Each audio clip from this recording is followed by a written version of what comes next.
बिस्मिल्लाहिर्रहमानिर्रहीम। Subject economics मुआशियात, class 4th year, government degree college for women, settle town Bahawalpur.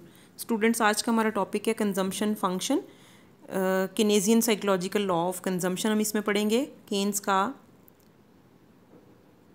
Surf का नज़रिया।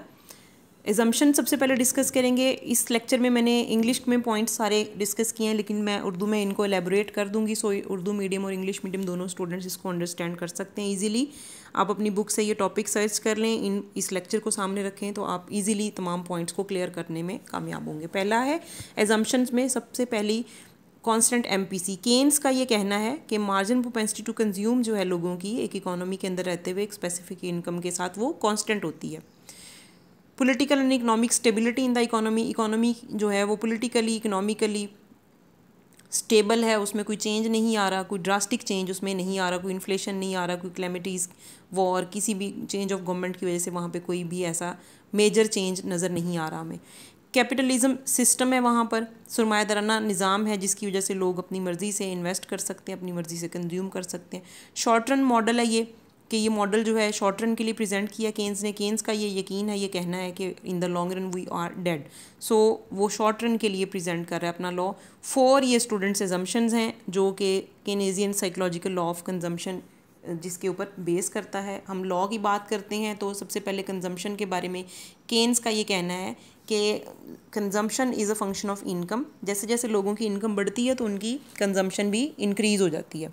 इसमें सबसे पहली चीज़ जो केन्स ने क्लियर की है कि कंजम्पशन में इजाफा तो हो रहा है इनकम के बढ़ने के साथ, लेकिन उतना इजाफा नहीं होता जितना कि इनकम में होता है। हमने एक कॉन्सेप्ट डिस्कस किया था MPC, margin propensity to consume. Keynes का ये कहना है कि एमपीसी हमेशा लेस देन 1 होती है, मतलब कि जो चेंज इन कंजम्पशन है और चेंज इन इनकम में वापस में बराबर नहीं होंगे। चेंज इन कंजम्पशन हमेशा कम रहेगा चेंज इन इनकम से। दूसरा पॉइंट उसने कहा कि जैसे चेंज आता है इनकम के साथ कंजम्पशन में, बिल्कुल इसी तरह से सेविंग में भी चेंज आ रहा होता है। तो सेविंग और इनकम साइमल्टेनियसली, कंजम्पशन, ये तीनों चीज़ें चेंज हो रही होती हैं। जिस भी डायरेक्शन में इनकम जाएगी, कंजम्पशन और सेविंग दोनों उसी डायरेक्शन में जाएंगी। बिकॉज इनकम जो है इसके 2 कंपोनेंट्स हैं basically, C plus S, consumption और सेविंग। जब चेंज आएगा इनकम में तो सी में भी चेंज आएगा और एस में भी चेंज आएगा।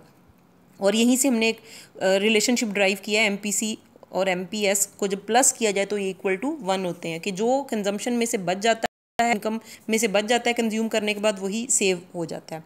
तीसरा पॉइंट जो केन्स ने एक्सप्लेन किया है वो उसने कहा है कि सेविंग फंक्शन जो है इसका इनकम के साथ भी पॉजिटिव रिलेशन है, जस्ट लाइक कंजम्पशन के बेसिक नीड्स फुलफ़िल करने के बाद जो रकम बच जाती है लोग उसे अपनी सेविंग्स के तौर पर अलग रख लेते हैं। इफ़ेक्ट्स देखेंगे अब हम इसमें कंजम्पशन के, लॉ ऑफ कंजम्पशन के या कंजम्पशन के क्या इफ़ेक्ट्स हैं। सबसे पहली चीज़, क्रूशल इंपॉर्टेंस फॉर इन्वेस्टमेंट। जब बात करते हैं हम कंजम्पशन की तो इनकम के बढ़ने के साथ लोगों की अपनी बेसिक नीड्स या फर्दर नीड्स के लिए डिमांड्स बढ़ जाती हैं। जब लोगों की उस चीज़ के लिए, कंजम्पशन के लिए वो उन चीज़ों की डिमांड बढ़ाएंगे तो डेफिनेटली उन चीज़ों की प्रोडक्शन की ज़रूरत पेश आएगी। जब प्रोडक्शन की ज़रूरत महसूस होगी तो उन चीज़ों को मोर क्वांटिटी में प्रोड्यूस करने के लिए इन्वेस्टमेंट की जाएगी। सो वी से दैट ये कंजम्पशन के राइज के साथ ही इन्वेस्टमेंट की ज़रूरत पेश आती है इकोनॉमी के अंदर। Possibility of general over production, अगर ये ट्रेंड चलता जाए कि इनकम बढ़ रही है और कंजम्पशन बढ़ रही है और इसको गलत अगर परसीव कर लिया जाए तो बहुत दफ़ा ऐसी पॉसिबिलिटी होती है मीशत के अंदर कि ओवर प्रोडक्शन हो जाती है। कंजम्पशन बढ़, इनकम बढ़ रही है लोगों की, कंजम्पशन बढ़ रही है, डिमांड बढ़ा रहे हैं लोग, तो उधर से प्रोड्यूसर या इन्वेस्टर जो हैं वो प्रोडक्शन बढ़ाते जाते हैं। तो एक टाइम ऐसा आता है जब लोगों की इनकम ज़्यादा हाई लेवल पे चली जाती है तो फिर लोग प्रेफर करते हैं कि वो सारे का सारा या मैक्स ज़्यादा पार्ट कंज्यूम ना करें बल्कि ज़्यादा सेव करें। तो तब जाके इकोनॉमी के अंदर डिमांड की निस्बत प्रोडक्शन ज़्यादा हो जाती है और वो ओवर प्रोडक्शन कहलाती है और वो स्टॉक बच जाता है मीशत के अंदर। स्टेगनेशन को एक्सप्लेन किया केन्स ने कि स्टेगनेशन इकोनॉमी में देखने में आती है कि अगर हम ये ऑब्जर्व करें कि सारी की सारी सेविंग्स जो हैं वो अगर इन्वेस्टमेंट में कन्वर्ट नहीं हुई, सारे का सारा पैसा इन्वेस्ट नहीं हुआ, तो इकोनॉमी के अंदर ऐसी पॉसिबिलिटी हो सकती है कि वहाँ पर हमें डिफ्लेशन देखने में नज़र आए, सर्द बाज़ारी हो और एक ठहराव आ जाए मीशत में, मज़ीद प्रोडक्शन नहीं हो रही क्योंकि पहले वाली चीज़ें ही ओवर प्रोडक्शन की वजह से बच गई हैं, स्टॉक पड़े हुए हैं, उसको सेल किया जाएगा तो मज़ीद पैदावार तैयार की जाएगी। इसके बाद है turning point of business cycle. Business cycle के बारे में, तजारती चक्कर के बारे में स्टूडेंट्स आगे हमने एक पूरा चैप्टर पढ़ना है। अभी सिर्फ आपको ब्रीफली बता दूं कि बिजनेस साइकिल या तजारती चक्कर क्या होता है।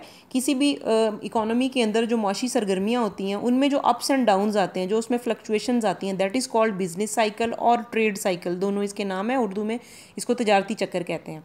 तो जो लॉ ऑफ कंजम्पशन है वो टर्निंग पॉइंट बताता है। जब मईशत पीक पे पहुंच जाती है, जहाँ पर लोगों की इनकम्स बहुत हाई हो जाती हैं, तो तब लोग मज़ीद कंजम्पशन ही नहीं बढ़ाते जाते बल्कि वो सेविंग्स करते हैं। तो कंजम्पशन के कम होने की वजह से ओवर प्रोडक्शन हो जाती है इकोनॉमी के अंदर, और लोग जो हैं मज़ीद इन्वेस्ट नहीं करते। जो पहले वाला स्टॉक है वो उसी को सेल करने की कोशिश करते हैं।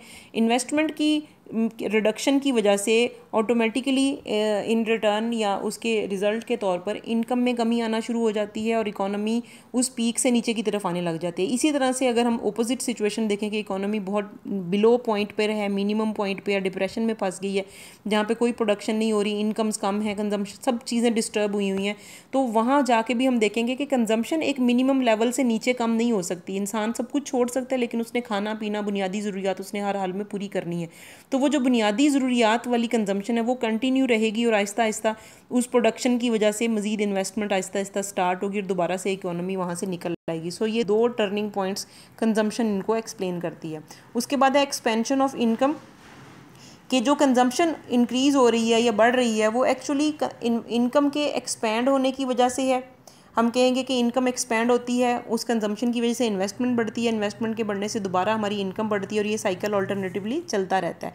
फिर है need of government intervention. Classical economist इस बात के कायल नहीं थे, वो कहते थे कि गवर्नमेंट की मदाखलत की कोई ज़रूरत नहीं होती, और जो केन्स है वो ये कहता है कि गवर्नमेंट इंटरवेंशन बहुत ज़रूरी है। जब भी इकोनॉमी बहुत ऊपर या बहुत नीचे जाएगी तो गवर्नमेंट अपनी पॉलिसीज़ के ज़रिए से इन्फ्लेशन और डिफ्लेशन को कंट्रोल कर सकती है, और ये गवर्नमेंट का बहुत एक्टिव रोल है जो कि प्ले होना बहुत ज़रूरी है। Central force in macro economics, अगर हम कुली माशियात की बात करें तो वहाँ कंजम्पशन फंक्शन, तफाउल सर्फ जो है ये बहुत अहमियत का हामिल है, कि इसी की बेस पे हम आगे एक्सप्लेन करेंगे इन्वेस्टमेंट को, इनकम को, इनके रिलेशनशिप्स को, प्रोडक्शन को। तो तमाम चीज़ें इसके ऊपर डिपेंड कर रही हैं। सो इसकी बहुत ज़्यादा इंपॉर्टेंस है, इसका बहुत बड़ा रोल है मैक्रो इकनॉमिक्स में। इसके बाद है declining tendency of marginal efficiency of capital. Students, marginal efficiency of capital भी MEC, सरमाए की मुख्ततम इस्तादाद, ये भी हमने अगले चैप्टर में इसको बहुत डिटेल के साथ इसको as a long question discuss करेंगे। अभी सिर्फ इसका छोटा सा इंट्रोडक्शन दूं कि जब भी एक एडिशनल हम इन्वेस्टमेंट करते हैं तो उस एडिशनल इन्वेस्टमेंट से जो रिटर्न मिल रहा है वो कितना है, तो वो मार्जिनल एफिशिएंसी ऑफ कैपिटल कहलाता है। तो हमेशा कैपिटल में एक डिक्लाइनिंग टेंडेंसी होती है, क्योंकि जब भी इकोनॉमी के अंदर, हमने पीछे बात की कि ओवर प्रोडक्शन आ जाती है, जब ओवर प्रोडक्शन आती है तो मज़ीद इन्वेस्टमेंट आप नहीं करते। उसकी रीज़न क्या है कि जो एडिशनल इन्वेस्टमेंट अगर होगी तो वो एडिशनल इन्वेस्टमेंट आपको उतना प्रॉफिट नहीं देगी, उतनी प्रॉफिटेबिलिटी उसकी नहीं होगी, इसीलिए फर्दर इन्वेस्टमेंट नहीं की जाएगी। अगर की भी जाएगी तो उसकी मार्जिनल एफिशिएंसी पहले से डिक्रीज़ कर रही होगी। स्टूडेंट्स, आगे हम डिस्कस करेंगे, हमारे पास टॉपिक है इंपॉर्टेंस ऑफ कंजम्पशन फंक्शन, कि इसकी इंपॉर्टेंस क्या है कंजम्पशन फंक्शन की स्टडी की, इसको समझने की। सबसे पहली चीज़ है कि ये मैक्रो इकनॉमिक्स के तमाम कॉन्सेप्ट्स को एक्सप्लेन करता है, ये मल्टीप्लायर को एक्सप्लेन करता है। मल्टीप्लायर अगेन एक ऐसा कॉन्सेप्ट है, यहाँ हम बहुत सारे बेसिक, क्योंकि इनिशियल हमारा टॉपिक चल रहा है तो ऐसी चीज़ें आएंगी जिनका इनिशियल इंट्रोडक्शन यहाँ होगा, आगे वो एलेबोरेट करके हमारे पास कंप्लीट चैप्टर्स में उनकी डिटेल दी हुई है, तो वहाँ हम इसको डिटेल से डिस्कस करेंगे। मल्टीप्लायर, इसको उर्दू में ज़ारिब कहते हैं, ये शो करता है कि किसी भी इकोनॉमी के अंदर जब इन्वेस्टमेंट होती है तो उस इन्वेस्टमेंट के चेंज की वजह से उस इकोनॉमी की कौमी आमदनी में कितना इजाफा हुआ, ये मल्टीप्लायर कहलाता है। मल्टीप्लायर की वैल्यू भी इनडायरेक्टली जाके डिपेंड करती है MPC के ऊपर।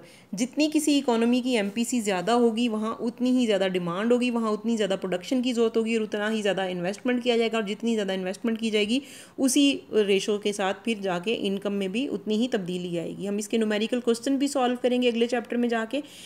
नेक्स्ट है negation of says law. Says law, student, says law के मुताबिक ये स्टेटमेंट दी गई, से ये कहता था कि supply creates its own demand. जो कुछ भी प्रोड्यूस होकर इकोनॉमी के अंदर आ गया है वो तमाम की तमाम चीज़ें बिक जाएंगी, कोई भी चीज़ अनसोल्ड नहीं पड़ी रहेगी। जबकि केन्स ये कहता है ऐसा नहीं होता।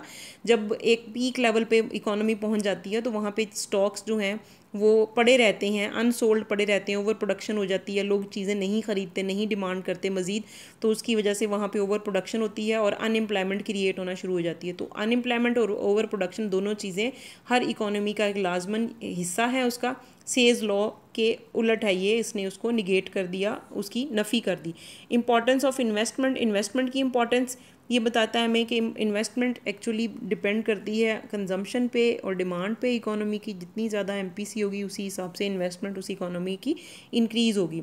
और नेक्स्ट पॉइंट है इसमें explanation of fall in MEC, margin efficiency of capital, कि ये उसको एक्सप्लेन करता है कि जब भी हम कहते हैं कि कंजम्पशन लेवल जो है वो इनकम के हिसाब से उतनी तेज़ी से नहीं बढ़ता, उसका रिज़ल्ट ये निकलता है कि इन्वेस्टमेंट डिक्लाइन होती है, और इन्वेस्टमेंट के डिक्लाइन करने की का जो रिज़ल्ट निकलता है वो उसकी मार्जिन एफिशिएंसी ऑफ कैपिटल कम हो जाती है।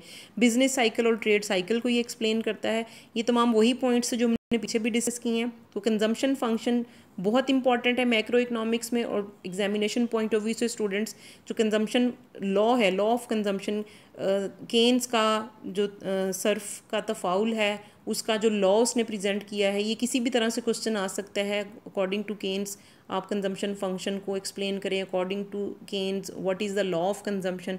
तो आपने इसको as a long question prepare करना है। शॉर्ट क्वेश्चन में इसकी डेफिनेशंस डिफरेंट आ सकती हैं जो हमने इसमें डिस्कस की हैं। उर्दू और इंग्लिश मीडियम दोनों स्टूडेंट्स अपनी अपनी बुक से इस टॉपिक को सर्च करेंगे, और इस लेक्चर को सामने रखते हुए आपने इस टॉपिक को रीड करना है और अंडरस्टैंड करना है।